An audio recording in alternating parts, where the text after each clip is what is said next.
Good evening, welcome to use of time. मैं अनुप्रिया आनंद, आप सभी का बहुत बहुत स्वागत है इस चैनल में। अगर आप किसी भी कॉम्पिटिटिव एग्जाम्स की तैयारी कर रहे हो तो इस चैनल को अभी इसी वक्त सब्सक्राइब कीजिए और अपनी तैयारी जोरदार कीजिए, क्योंकि इसमें आपको टॉप सेलेक्टेड क्वेश्चंस मिलेंगे करंट अफेयर और जनरल अवेयरनेस की। तो समय को व्यर्थ ना करते हुए आज के क्वेश्चंस को देखिए।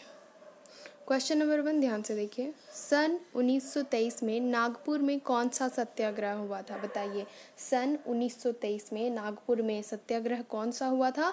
तो ध्वजा सत्याग्रह हुआ था 1923 में नागपुर में, याद रखना है। ऑप्शन नंबर 4 आपका सही आंसर है। अगले प्रश्न को देखिए, सवाल नंबर 2। निम्नलिखित में से कौन सा संप्रदाय बौद्ध धर्म का नहीं है? बताइए, निम्नलिखित में से जो कौन सा संप्रदाय है कि बौद्ध धर्म का नहीं है? तो दोस्तों इसका सही आंसर होगा ऑप्शन नंबर 3, यानी कि दिगंबर संप्रदाय। ये बौद्ध धर्म का नहीं है। बाकी महायान, हीनयान, थेरावाद ये सारा बौद्ध धर्म का है, पर दिगंबर जो है ये बौद्ध धर्म का नहीं है। अगले प्रश्न को देखिए, सवाल नंबर 3। जिस समय दिल्ली ब्रिटिश भारत की राजधानी बनी उस समय वायसराय कौन था? जब दिल्ली ब्रिटिश भारत की राजधानी बनी उस समय वायसराय कौन था? तो लॉर्ड हार्डिंग था। कौन था? लॉर्ड हार्डिंग, यानी कि ऑप्शन नंबर 3 आपका सही आंसर होगा। उस समय वायसराय था लॉर्ड हार्डिंग। अगले प्रश्न को देखिए, सवाल नंबर 4। 1936 में भारतीय नागरिक स्वतंत्रता संघ की स्थापना किसने की? बताइए, 1936 में भारतीय नागरिक स्वतंत्रता संघ की स्थापना किसने की थी? तो दोस्तों जवाहरलाल नेहरू ने, यानी कि ऑप्शन नंबर 3 आपका सही आंसर है। याद रखना है किसने की थी? जवाहरलाल नेहरू ने। और कब? तो 1936 में भारतीय नागरिक स्वतंत्रता संघ की स्थापना। अगले प्रश्न को देखिए, सवाल नंबर 5। निम्नलिखित में से किस विश्वविद्यालय की स्थापना पहले की गई थी? बताइए, निम्नलिखित में से कौन से विश्वविद्यालय की स्थापना जो है पहले की गई थी? तो कौन सी विश्वविद्यालय है इसमें से? बताइए, बॉम्बे यूनिवर्सिटी। ऑप्शन नंबर 2 आपका सही आंसर हो जाएगा। अगले प्रश्न को देखिए, सवाल नंबर 6, क्वेश्चन नंबर 6, सवाल नंबर 6 ध्यान से देखिए। योसेमाइट क्या है? योसेमाइट जो है ये क्या है? तो झरना है एक। योसेमाइट किस क्या चीज़ का नाम है? योसेमाइट झरना। ऑप्शन नंबर 3 आपका सही आंसर होगा। अगले प्रश्न को देखिए, सवाल नंबर 7। प्रथम भारतीय उपग्रह आर्यभट्ट किस वर्ष छोड़ा गया? बताइए, प्रथम भारतीय उपग्रह आर्यभट्ट किस वर्ष छोड़ा गया? तो 1975 में, 1975, यानी कि ऑप्शन नंबर 2 आपका सही आंसर होगा। प्रथम भारतीय उपग्रह आर्यभट्ट छोड़ा गया था 1975 में, याद रखना है। अगले प्रश्न को देखिए, सवाल नंबर 8। तट आधारित इस्पात संयंत्र कहाँ स्थित है? बताइए, तट आधारित इस्पात संयंत्र कहाँ पर स्थित है? विशाखापट्टनम में, याद रखना है। ऑप्शन नंबर 3 आपका सही आंसर हो जाएगा। विशाखापट्टनम में स्थित है तट आधारित इस्पात संयंत्र। अगले प्रश्न को देखिए, सवाल नंबर 9। निम्नलिखित में से कौन से 2 शहर उत्तर दक्षिण कॉरिडोर से जुड़ते हुए हैं? बताइए, निम्नलिखित में से कौन से 2 शहर? तो दोस्तों इसका सही आंसर होगा श्रीनगर और कन्याकुमारी। ये वो 2 शहर हैं जो उत्तर दक्षिण कॉरिडोर से जुड़ते हुए हैं। कौन कौन? श्रीनगर और कन्याकुमारी, याद रखना है। अगले प्रश्न को देखिए, सवाल नंबर 10। भूमिगत जल के प्रवाह के साथ नीचे की ओर बहने वाले प्रदूषकों को क्या कहते हैं? बताइए, भूमिगत जल के प्रवाह के साथ नीचे की ओर बहने वाले प्रदूषकों को क्या कहते हैं? निशालक, यानी कि ऑप्शन नंबर 1 आपका सही आंसर होगा। क्या कहते हैं उसको? निशालक। अगले प्रश्न को देखिए, सवाल नंबर 11। फेफड़े कहाँ स्थित होते हैं? फेफड़े जो होते हैं वो कहाँ पर स्थित होते हैं? फुफ्फुसा वर्णीय गुहिका में। कौन सी गुहिका में? फुफ्फुसा वर्णीय गुहिका में। ऑप्शन नंबर 4 आपका सही आंसर होगा। फेफड़े स्थित होते हैं फुफ्फुसा वर्णीय गुहिका में। अगले प्रश्न को देखिए, सवाल नंबर 12। नवजात बच्चों के लिए सबसे आदर्श भोजन निम्नलिखित में से क्या है? बताइए, नवजात बच्चे जो होते हैं उनके लिए सबसे आदर्श भोजन पूछा गया है। निम्नलिखित में से कौन सा? तो दूध, वो भी माँ का दूध। माँ, नवजात बच्चों के लिए सबसे आदर्श भोजन है माँ का दूध, याद रखना है। अगले प्रश्न को देखिए, सवाल नंबर 13। अनुलेखन का अर्थ किसका संश्लेषण है? बताइए, अनुलेखन का अर्थ जो है ये किसका संश्लेषण है? डीएनए का, यानी कि डिऑक्सी राइबोज न्यूक्लिक एसिड, यानी कि ऑप्शन नंबर 3 आपका सही आंसर होगा। अनुलेखन का अर्थ किसका संश्लेषण है? डीएनए का। अगले प्रश्न को देखिए, सवाल नंबर 14। हाइड्रोक्लोरिक अम्ल किसकी कोशिकाओं से स्रावित होता है? हाइड्रोक्लोरिक अम्ल जो है वो किसकी कोशिकाओं से स्रावित होता है? पेट की कोशिकाओं से। तो ऑप्शन नंबर 2 आपका सही आंसर हो जाएगा। किसकी कोशिकाओं से स्रावित होता है हाइड्रोक्लोरिक अम्ल? पेट की कोशिकाओं से। अगले प्रश्न को देखिए, सवाल नंबर 15। पाइसीकरण कहा गया है कि पाइसीकरण क्या है, पूछा गया है आपको। तो वसा को छोटी छोटी गोलिकाओं में भांजित करना, वो है पाइसीकरण। याद रखना है क्या है, वसा को छोटी छोटी गोलिकाओं में भांजित करना पाइसीकरण है। तो ऑप्शन नंबर 1 आपका सही आंसर होगा। अगले प्रश्न को देखिए, सवाल नंबर 16। वर्गीकरण विज्ञान किससे संबंधित विज्ञान है? बताइए। वर्गीकरण विज्ञान जो है वो किससे संबंधित है? तो दोस्तों वो संबंधित है वर्गीकरण से। ऑप्शन नंबर 3 आपका सही आंसर हो जाएगा। अगले प्रश्न को देखिए, सवाल नंबर 17।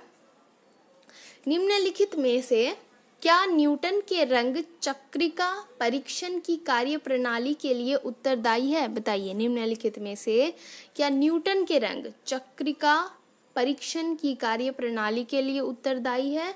तो दृष्टि के अस्थायित्व, या ऑप्शन नंबर 3 आपका सही होगा। कहा गया निम्नलिखित में से क्या?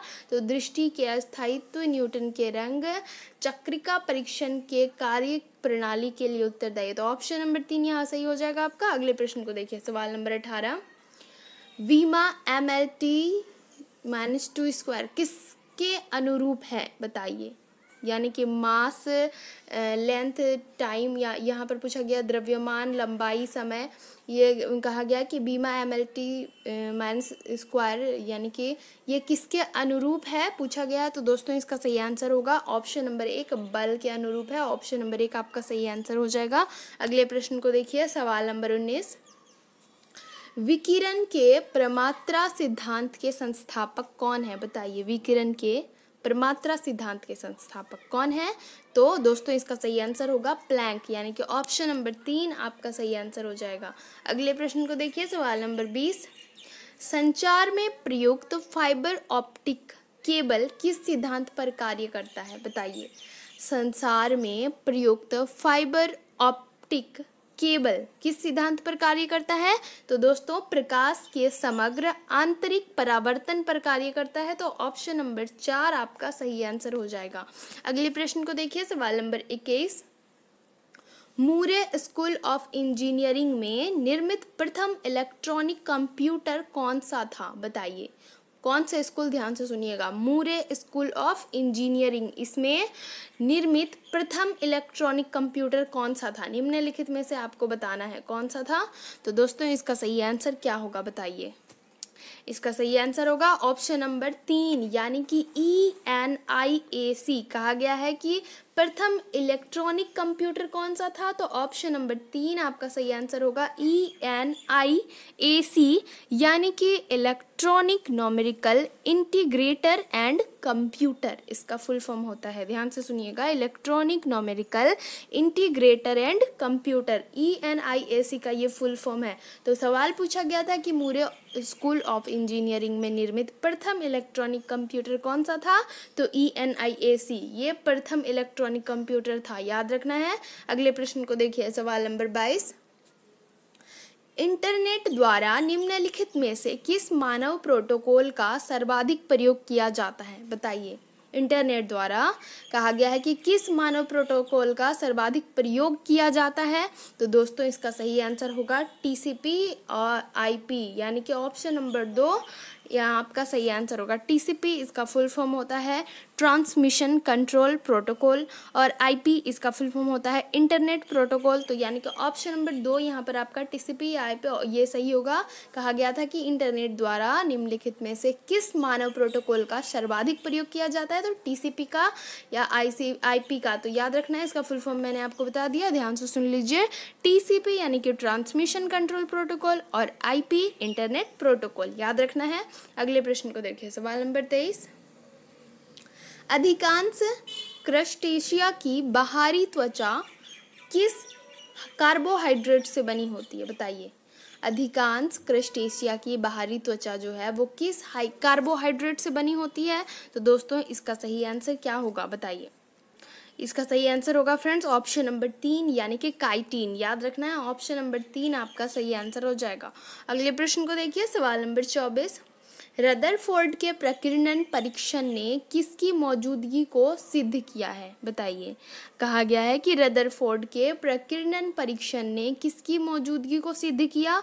तो दोस्तों परमाणुओं में न्यूक्लियस की मौजूदगी को सिद्ध किया था। रदरफोर्ड के प्रकीर्णन परीक्षण ने क्या सिद्ध किया था? परमाणुओं में न्यूक्लियस की मौजूदगी को सिद्ध किया था। अगले प्रश्न को देखिए, सवाल नंबर 25।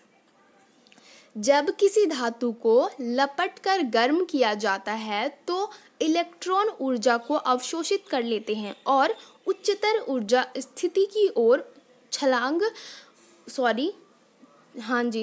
लगाते हैं। वे प्रकाश का उत्सर्जन करते हैं, जिसे हम किस में देख सकते हैं? बताइए। सवाल ध्यान से सुनिए, फिर से क्वेश्चन रिपीट कर रही हूँ।